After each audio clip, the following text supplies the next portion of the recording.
Hey, welcome back to another Cards and Comics. Hey, today I want to go through a mail day and just talk to you a little bit about, the sustainability of some of these prices. As, I've been collecting over the years, I've seen kind of some of these prices go up and down.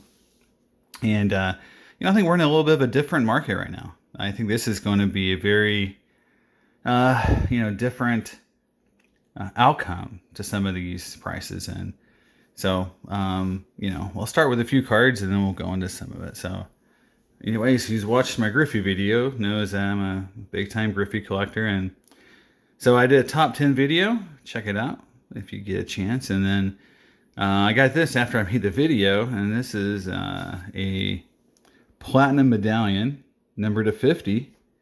Very similar to the PMGs, but these were pretty much the best inserts out of Ultra. This is a base Griffey, so it's even better. So yeah, I picked this up. I'm very happy with it. They are very, very cool cards. And it's definitely now one of my favorite Griffey cards. Probably is on the list now. top 10. Next up, here we go. Another insert. Point of Impact. I picked this up.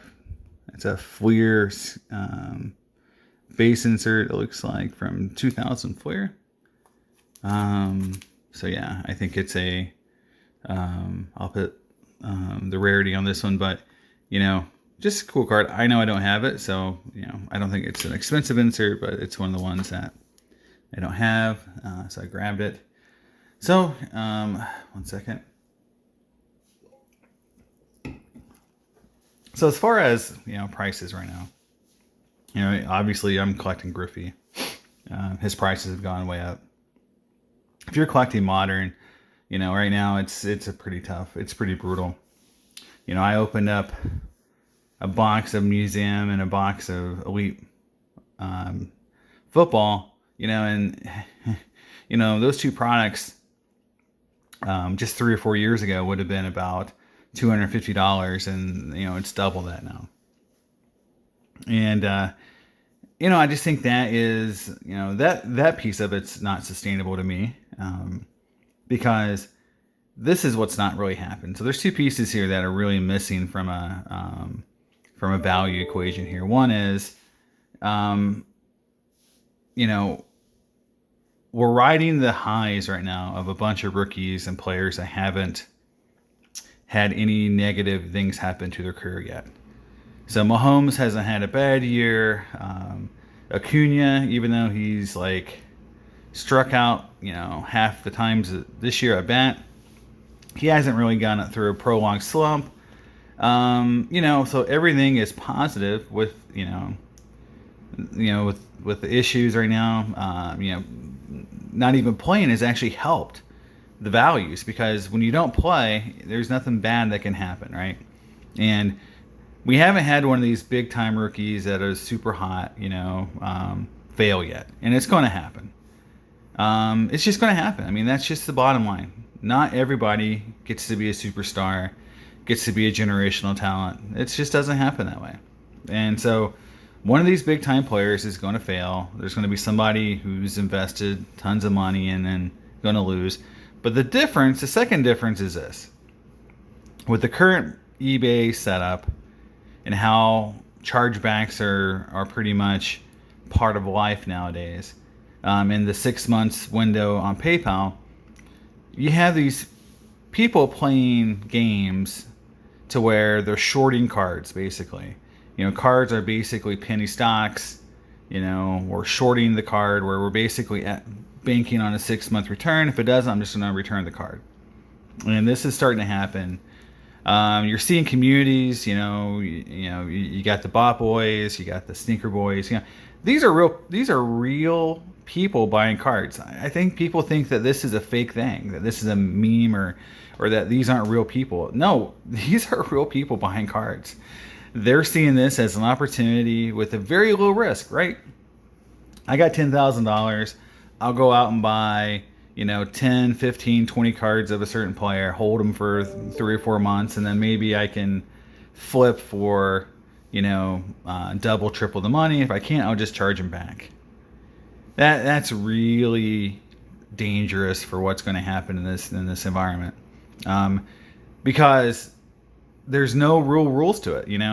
I do hope that the Instagram and Facebook, the blowout cards, and whoever websites are out there that promote more, StockX, all these things are trying to deal with this problem, which is giving people free loans, basically no risk investments into cards.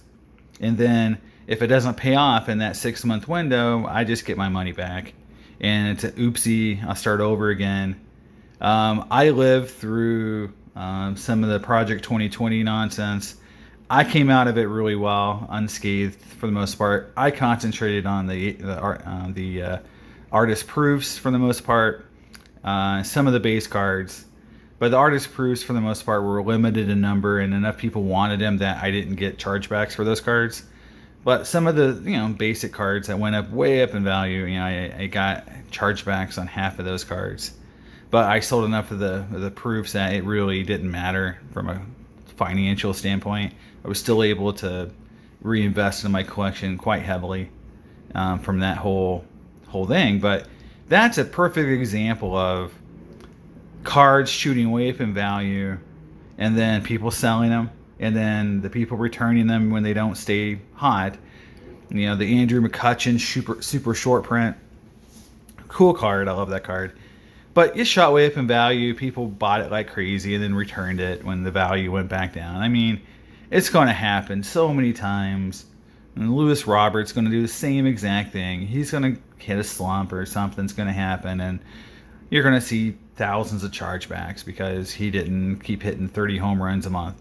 It's going to be dumb. So I just say, this is why it's different. In the past, the marketplace was like this. If you made a bet on a player, for the most part, you either sink or swim. The dealer made his money, the investor either made money or lost money, and everybody moved on.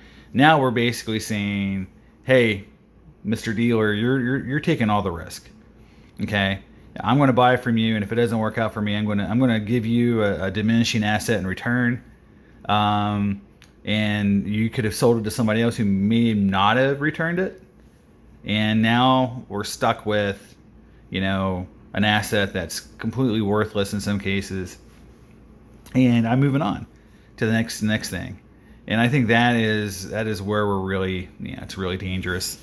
I feel like we haven't, there hasn't been enough safeguards into the community, if you can call it a community around sports cards, and collecting that prevents this. And, calling people out, letting people know, I think is the best way. But we all know that people can hide behind multiple names, and so it's not going to really affect anything. I know there's websites out there, Facebook groups and all that dedicated to helping, but what's going to prevent this is that eBay changes their policies on collectibles, understanding that there are short-term windows for dealers and buyers to either buy and sell because the value changes so rapidly. If eBay would just recognize that, make some changes to the rules around collectibles, I think it would make the whole marketplace much more efficient. And I would actually want to invest more, right? I would invest more as a buyer if I knew that when I sold my cards on eBay or whatever platform, that I didn't have to sweat 6 months performance of a player. So, I think that is, part of, what's going on today that makes it a little different.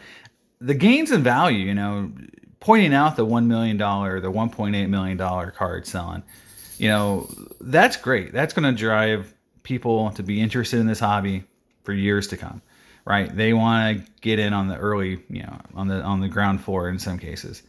What's not helping the hobby is this: having, no product available or being priced double, triple what it should be. So, that piece of it has to be worked out still. So we'll see. Sorry for the rant, but I just feel like it's getting to the point where, even though it hasn't really affected me to a graded deal. I know some people it really has, and it's unfortunate that you got dealers and players and players in this market that are being taken advantage of or losing money just because people want to play these games. All right, so here's another card. Now, I've had this card a few times in different grades. This is the first straight 8 I've got. So, you know, the one thing that's cool about this card, which hopefully you can see here, is that it's the perforated version. So this card comes in two ways. Either comes cut off the box, and when you cut it off the box, you have to have the complete black line all around the card.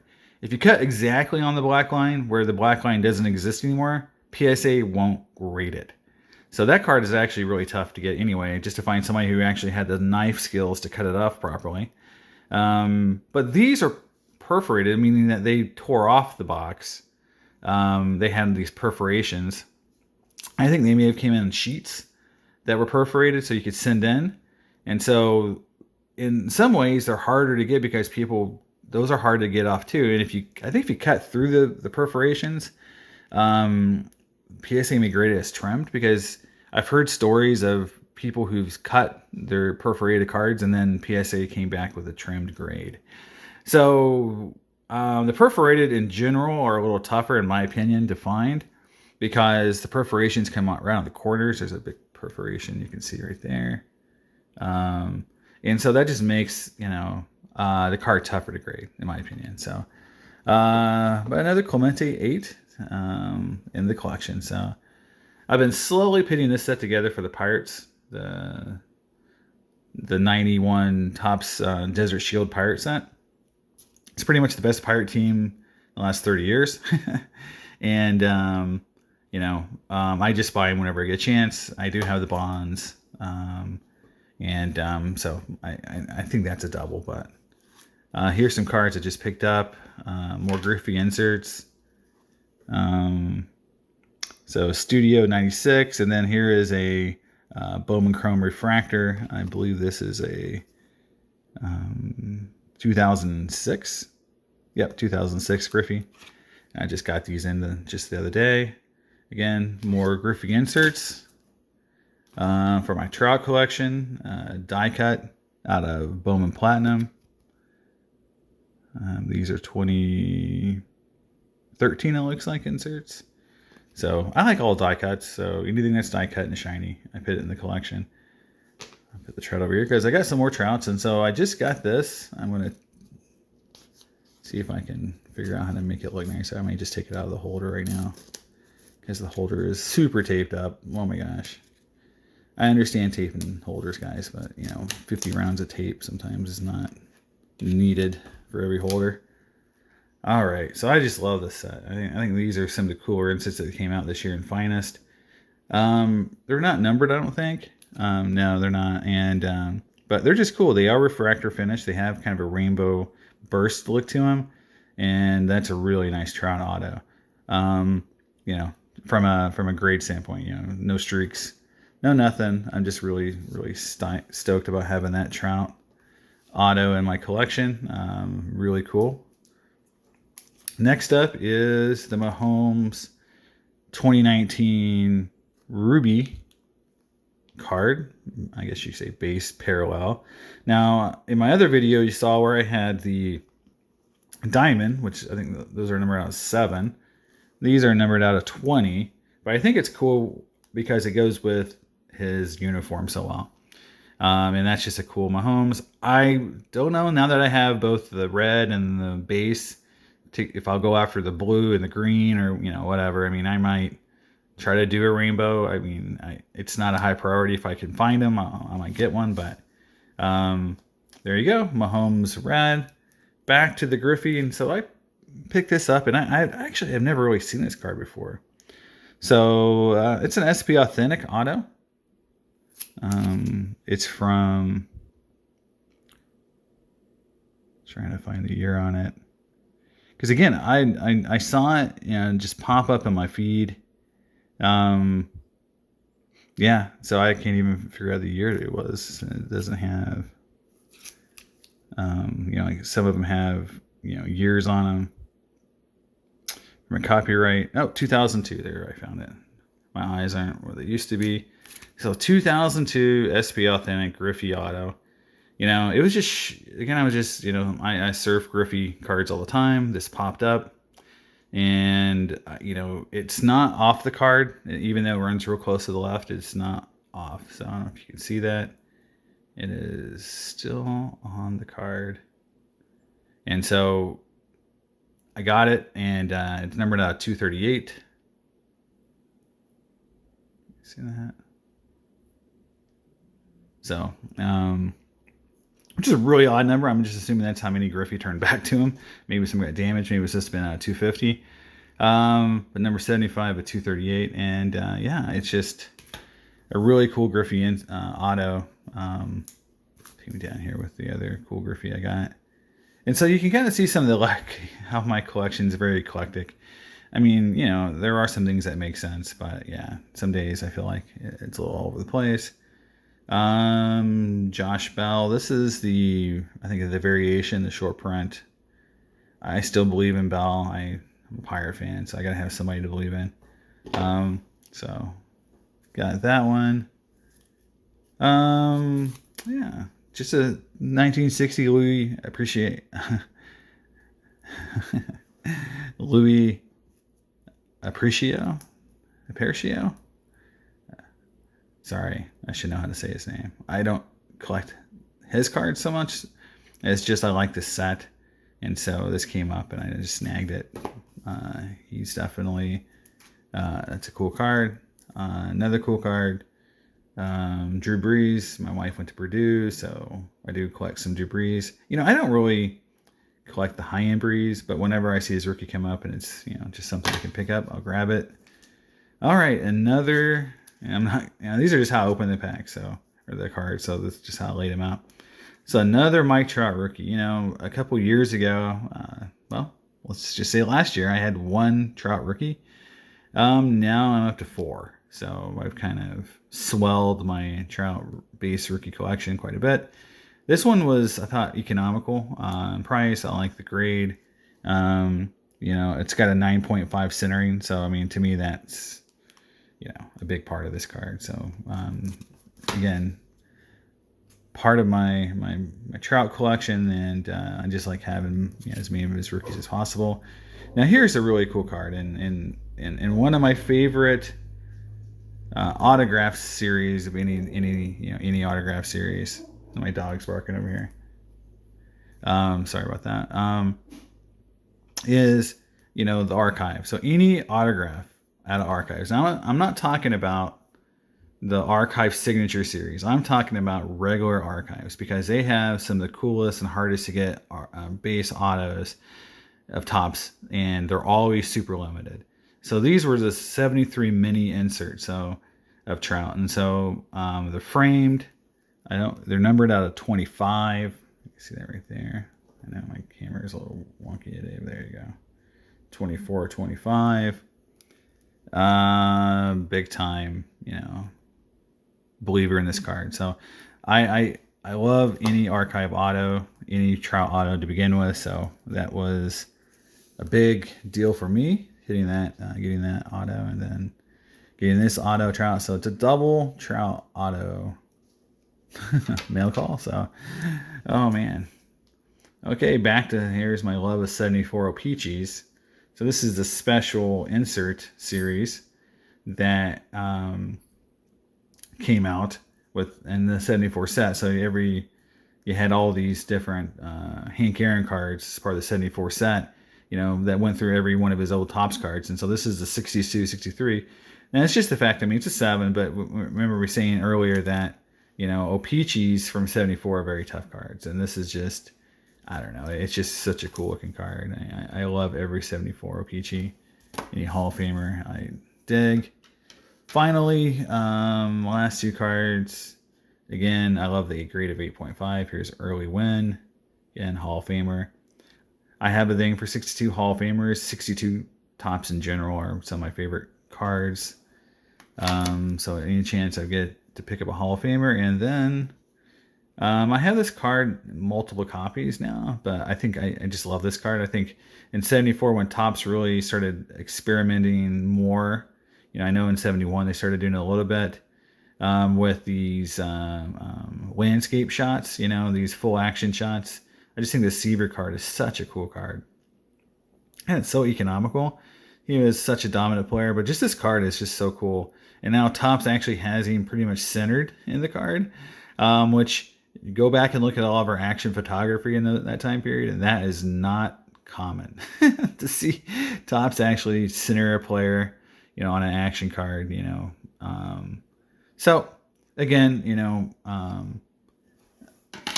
that's kind of the eclectic mail call from this week.